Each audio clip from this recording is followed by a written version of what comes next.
Hello, আসসালামু আলাইকুম। Welcome back to my channel Humaira kitchen. আশা করি সবাই ভালো আছেন।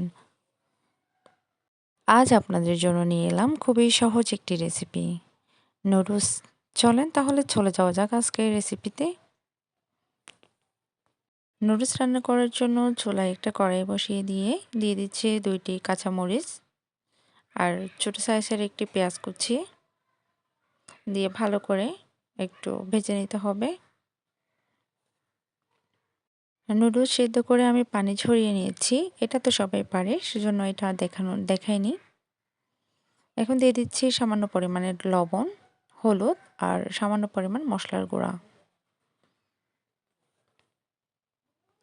এখন দিয়ে দিচ্ছি আমি একটা বড় সাইজের টমেটো।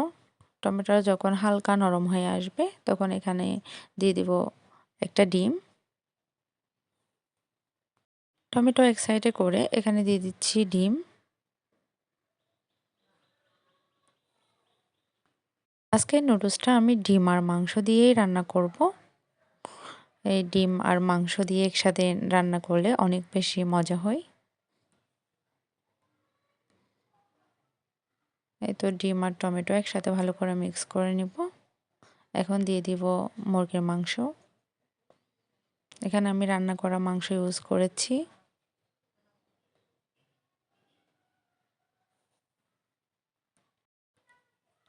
এখন ভালো করে ভেজে নিতে হবে।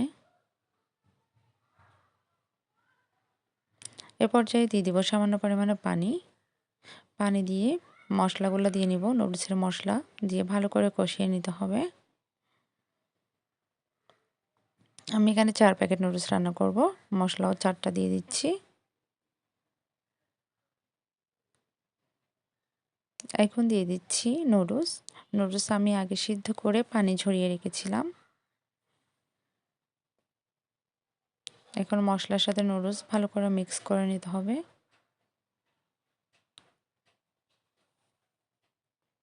সহজভাবে নুডলস রান্নার রেসিপিটি শেয়ার করলাম। মাত্র 5 মিনিটেই আপনারা ঝটপট এই নুডলসটা বানিয়ে নিতে পারবেন। আর খেতেও দারুণ লাগে। যেহেতু এখানে আমি ডিম আর মাংস দিয়েছি, সেজন্য টেস্টটা আরও বেশি বেড়ে গিয়েছে।